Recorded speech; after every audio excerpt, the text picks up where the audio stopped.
तारीख़ में सिंध वतन मथां हज़ारें ॿाहिरियां हमला ऐं जलगारूं थियूं आहिनि, जिन में तारीख़ जे समूरनि हमले आवरनि सिंध जी जाग्राफी ऐं वसीलनि आज़ादीअ खे ताराज पे कयो आहे।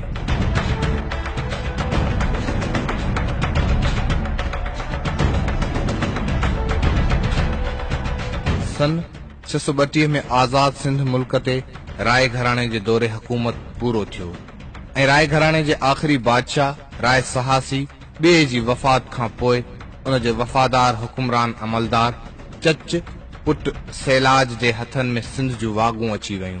चच पंहिंजी ॾाहप हिकमत ऐं फ़ौज जी महारत सां सिंध मुल्क जूं वागूं संभालियूं।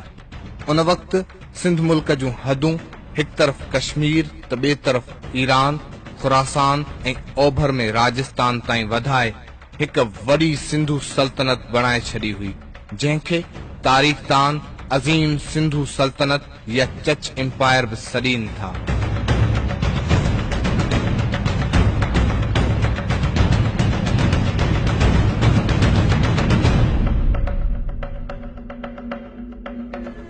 आज़ाद सिंध जे शहनशाह चच जी वफ़ात खां पोइ कुझु वक़्त लाइ सिंधु सल्तनत ते चच जे भाउ चंदर सीन हुकूमत कई,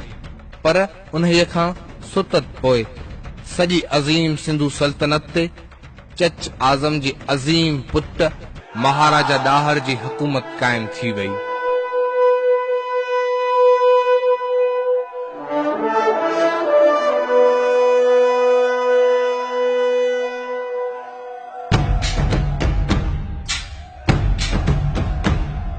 राजा ॾाहर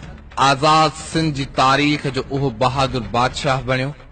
जंहिं जे दौर में सिंध जी रियाया में बुद्धिज़्म जो उरूज हुयो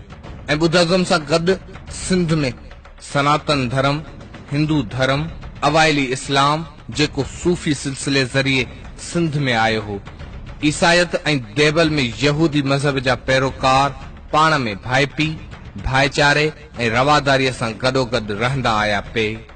राजा ॾाहर जे दौर में सिंध जो वापार, कारोबार, ज़राअत ऐं सनत ॾेहा ॾेह मशहूर हुई। सिंध जा वापारी ऐं सनतकार उन वक़्तु आज़ाद सिंध जे मशहूर सामूंडी बंदरगाह देबल ज़रिए पंहिंजा सामूंडी जहाज़ ऐं ॿेड़ा ख़लीज जे मुल्कनि खां वठी सॼी दुनिया में सामूंडी वापारी बंदरगाहनि ऐं मर्कज़नि ताईं हलाईंदा हुआ। राजा ॾाहर जे दौर में आज़ाद सिंध जी खुशहाली, रवादारी ऐं तरक्की आस पास जे फौरन लुटेरनि ऐं हमले आवरनि खां बर्दाश्त न थींदी हुई।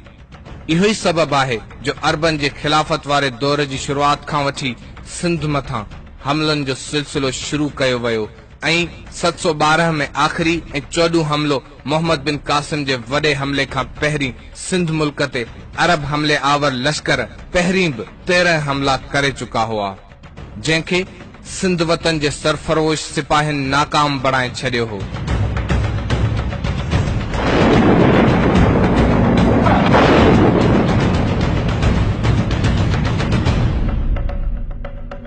सत सौ 12 में आज़ाद सिंध मुल्क जी फुरलुट ऐं कब्ज़ो करण लाइ उन वक़्तु बगदाद जे अमवी घराणे जे हुकुमरान खलीफ़े अब्दुल मुल्क जे दौर में सिंध ते वॾे हमले लाइ फ़ौज मोकिली वई, जेका हजाज बिन यूसुफ जे हुकूमत मोहम्मद बिन कासिम जी अॻवाणीअ में सिंध ते का हुई।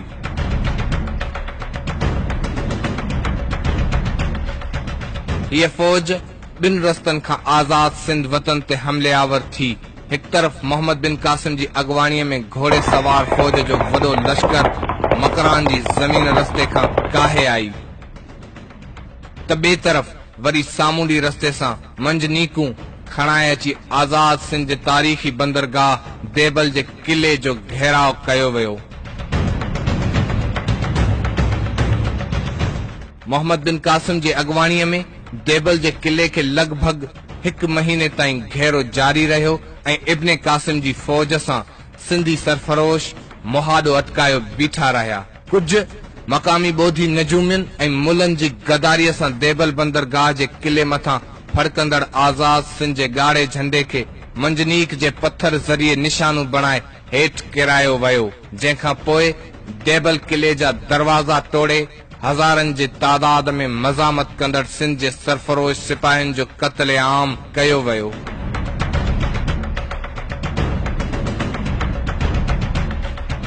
मोहम्मद बिन कासिम देबल जे किले मां करोड़े रुपयनि जो सोन, चांदी, हीरा ऐं जवाहरात फुरिया। सवन जी तादाद में सिंधी न्याणियुनि खे जंगी कैदी तौर गिरफ़्तार करे पंहिंजे लश्कर ज़रिए हितां खां अगवा कयो वियो। मोहम्मद बिन कासिम पारां देबल बंदरगाह जे किले ते हमले ऐं फतह खां पोइ नेरोन कोट, सेवण, बुधिया जे किलनि ते कयल हमलनि ऐं फतहनि खां पोइ दरियाह टिपी रावड़ जे किले जो घेराव करे वेही रहियो। शहीद आज़म महाराजा ॾाहर सिंध वतन जे दंगनि ऐं नंगनि जी हिफ़ाज़त कंदे हमले आवर इब्न कासिम सां रावड़ जे किले ॿाहिरां विढ़ंदे विढ़ंदे शहीद थी वियो।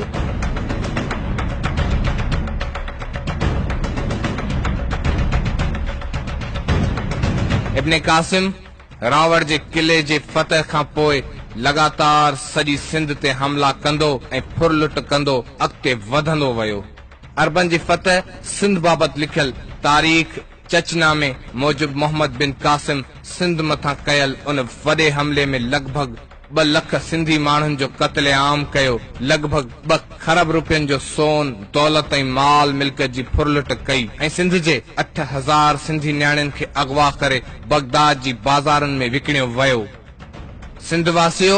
अचो त सिंध वतन जे इन्ही हमले ज़दा तारीख़ जे सरकश रूह खे भेटा ॾियण ऐं शहीद आज़म महाराजा ॾाहर खे सलाम पेश करण लाइ 25 जून 2016 ते आज़ाद सिंध जे उन्ही देबल बंदर ते गॾु थियूं जितां सिंध जे गुलामीअ जी शुरूआत थी हुई।